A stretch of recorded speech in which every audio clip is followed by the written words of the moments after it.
I really care deeply about those who struggle with shame around their Goodreads goal because, darling, I don't have any shame anymore. I haven't had any shame in years. I don't think my Goodreads goal has like gone under 25 books in a few millenniums. You know, it gets complicated at times when you're trying to, you know, balance all these books, all these dates, all these fine dinners, wine. You know, it's hard. So what I really want to do is come here and tell you about all the books that I'm seeing and, you know, not giving enough attention to. And, you know, most of them come from 2021, some come from 2020, few come from 2019, and one comes from 2019.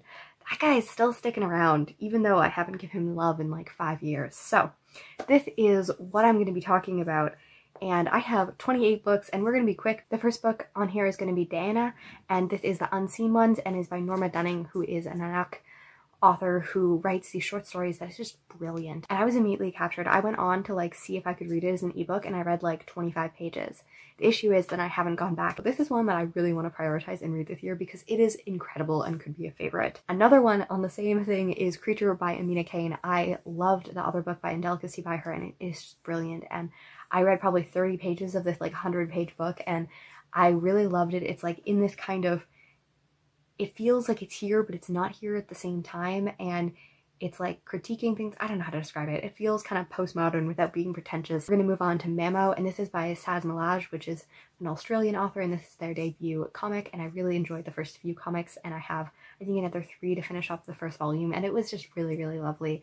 The artwork especially, like, some of the writing was a little bit not great, but it has adorable trolls. I need to finish the vlog for this too because it's one of my favorites because I'm just like squealing about how beautiful they are. Maybe I'll do that when I'm even later at night and more tired. The next one I don't have as much luck on though, and this is Ariel by Sylvia Plath. I really love The Bell Jar. It's one of my favorite books, and I read her other story and I really loved it, but this one just didn't work for me.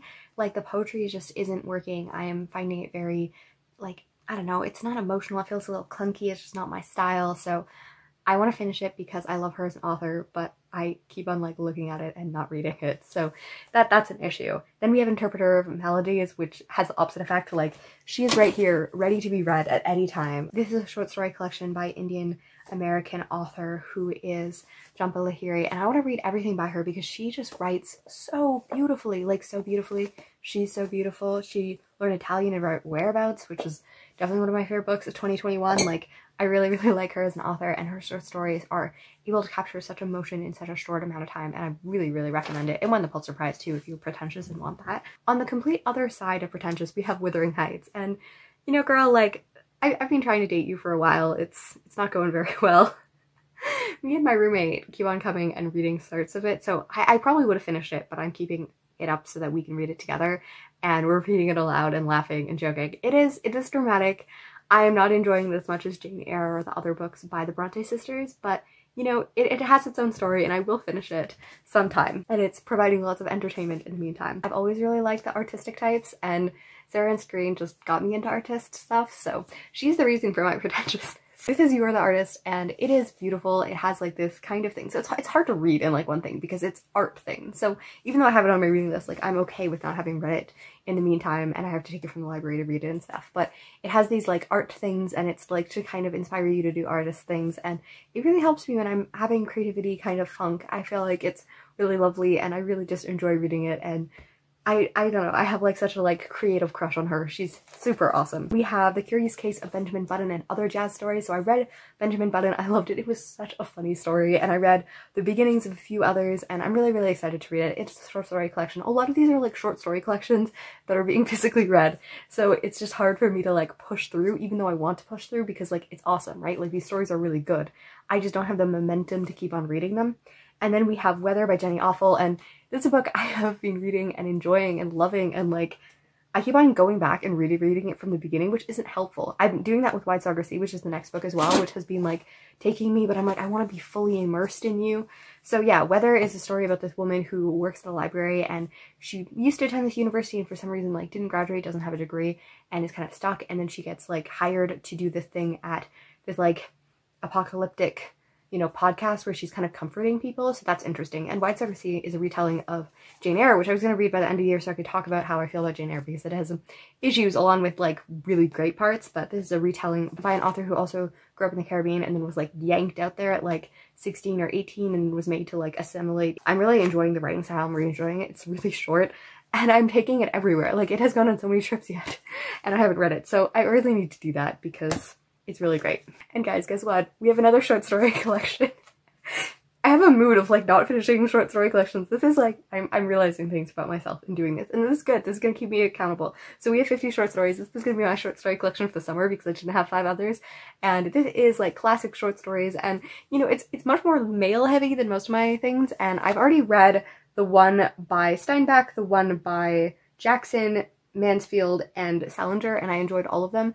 So that was really interesting, and I have like 46, 47, I don't know, I've read some of them already as well, but it was interesting and I'm enjoying reading them. And then we have Grapefruit by Yoko Ono. This is another like thing, I was gonna grab it from my living room, but it, you know, it has like make a tuna things, think about the end of the world, it's my family and other animals. I found it at a little free library and I got it and I was so interested. It's this like satirical, largely fictionalized memoir about this guy who becomes a naturalist, and their family has their toughs and their experiences and stuff like that, and it's quite funny and entertaining and well written. My next one is equally embarrassing because it's Anne of the Island, which, you know, I love, and I've read the series before. It's been like 12, 13 years, but I've read it.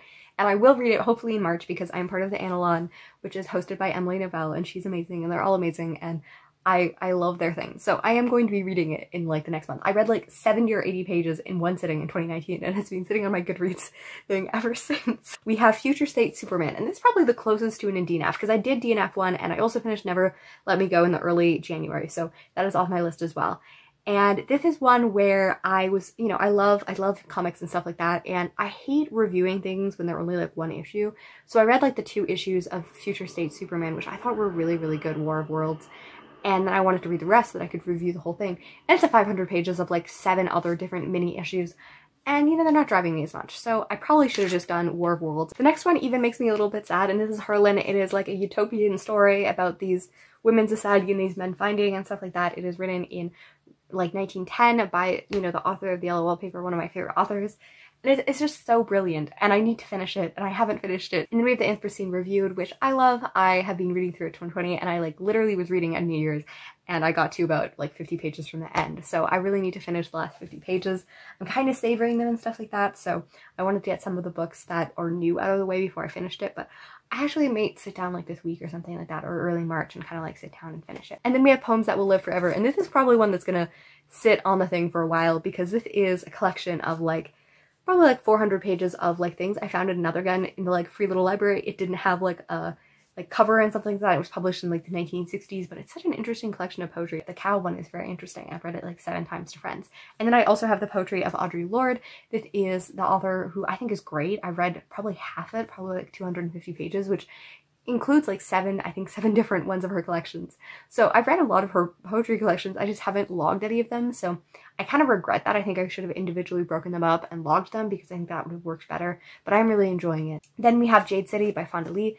This book, I think I read the first hour and a half on audiobook and I haven't gone back to it. This was about May 2021. I'm kind of exhausted with fantasy. I'm getting a little bit back. This and Rage and Dragons is also on here, both of which, I think Rage and Dragons, I probably like 4 or 5 hours of it. So I have listened to a fair amount and I'm interested in it. I'm just like very hesitant to get back into them. Like I probably have the most anxiety about these because they're very, very long books. Like they're like 19 hours on audiobook and I just haven't felt that committed to it. So I don't know. I don't want to DNF it because I do want to read it, but give me encouragement or like buddy read it. I don't know. I need something to go along with that. And then we have Cleopatra. This is a buddy read. That was perfect timing. I did not plan that.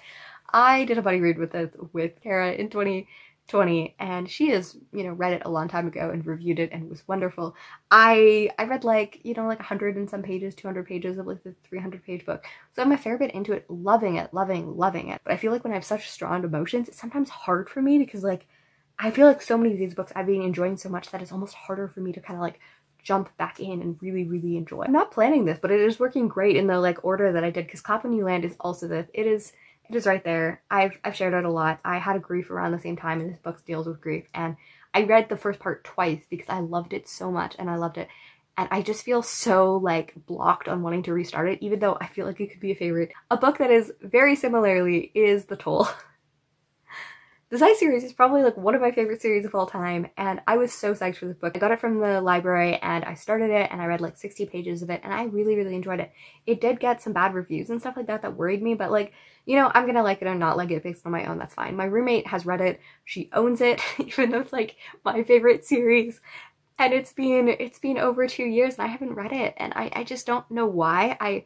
I kind of get a little bit of anxiety thinking about it. It's probably because it's one of my favorite series. Now we're going to go into like actual dating, and this is next year for sure. This is a book that I really liked. I probably read like 80 pages of it or something like that in the fall. It was really good. It's by Zoe Pearson. It's really interesting. It deals with this kind of like situation with this couple where they have always kind of talked about their crushes and stuff like that.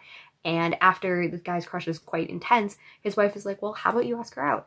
And he does. And when she arrives, the girl is like, hey, like, come with us. So now they're on like a, you know, try date, which is very interesting. And what I'm finding most interesting though is him detailing his like history of like love and stuff like that, which makes me give like big asexual vibes, which I love. So I really just need to like immerse myself out. There is a little bit of like scaredness here too because I was enjoying it so much that I'm afraid of it. I'm afraid of it. So I really need to like not stop with books, but then if I get interrupted, I'm very hard at going back. We're getting to the end here. We're doing great for time. So we have Spiritual Direction. If I'm being honest, I also have In the Name of Jesus. Both of them are by Henry Now, who's a priest and psychotherapist who lived in the like 50s to 90s and stuff like that. And he wrote a lot and I really enjoy his work. I read the first one, or like read it like 8 times, but like not to the end to talk about a study, and I did a thing on like spiritual stuff and things like that, and it was super great. And I had a class In the Name of Jesus and I read parts of it and I wrote like several reports on it, but I never finished it. So these are books that I enjoyed a lot and have like spent a lot of time with, but actually haven't finished. So that's not great. And then we also have The Handmaid's Tale, which I have an entire vlog that I just gave up on the fact that I was not going to read it right away. And I have a vlog talking about like my introductional thoughts, and I really, really loved it. Really enjoyed it. I have read 4 other Margaret Atwood books, so there's no reason why I can't read The Handmaid's Tale. It's sitting right there. I'm, you know, excited to read it. Actually, yeah, it's sitting up there because I haven't found a place to put it back in yet. So that just means I need to read it, but I also need to read these other 30 books. So these last 2 books are the most embarrassing on my shelves. The first one is The Amazing Spider-Man, and this is a vlog, probably my favorite vlog that I've been running for 2.5 years. I started the book in 2019 after Far From Home came out, and there's been a whole nother Spider-Man movie that came out. So I'm pretty much reading the first year of Spider-Man, and I read, I think like 14 out of like 18 issues. I haven't read anything since mid-2020, so it has been a while since I've like jumped back in, but like I love that vlog, and I like to think that I'm like fairly like witty and high energy, which means I also have to be witty and high energy when I'm reading it again, and I'm always like self-guessing myself. But you know, it's been a fun venture. It also takes up so much room on my phone because it's just been sitting there aired unfinished for so long. So it has been a journey, but I need to finish this book, but there's some fear in my heart. And then we have the book that I may never finish. This is the only thing that predates my channel. This is from 2016. We have City of Bones. I put them down there because I used to get called out when I said things because they're like, you know, something Shadowhunters, and I'm like, I've never read Shadowhunters. I read the first 150 pages, the first book, and has been sitting there on my currently reading shelf since 2016. And I'm not sure if I ever will. I don't know. I feel like it could. I wanted to do like video series about it way back in the day, and I don't know. I feel like that sale has probably passed, but it feels after being on here for over 5 years that I can't take it off my currently reading shelf, so it might just stay there forever. It might just stay there forever. I would be fine with my currently reading to be around 20. I would like to get through probably at least like a good 2/3 of these, if not all of them. Like there's some of them that, you know, I might take a while. I know I take a while. There's might be a few that I might still DNF, and you know, I'm fine with it. I would like to get the 2019 ones off my shelf and the 2020 ones off my shelf, and a fair bit of the 2020, because most of those books, like, I'm super enjoying them, and the longer they're going to sit on there, the more anxiety about picking them up is going to happen. And I don't want that, because I don't want them to turn into like permanent mashed potato kind of books. So if you've read these books and you want to encourage me with them, I would love that. If you have an embarrassingly high amounts of books on your shelves and currently readings that you pick up, tell me what kind of reader you are, and if you are still here, leave a stack of books. It's really high because we know there's a problem here. Have a great day and happy reading and writing.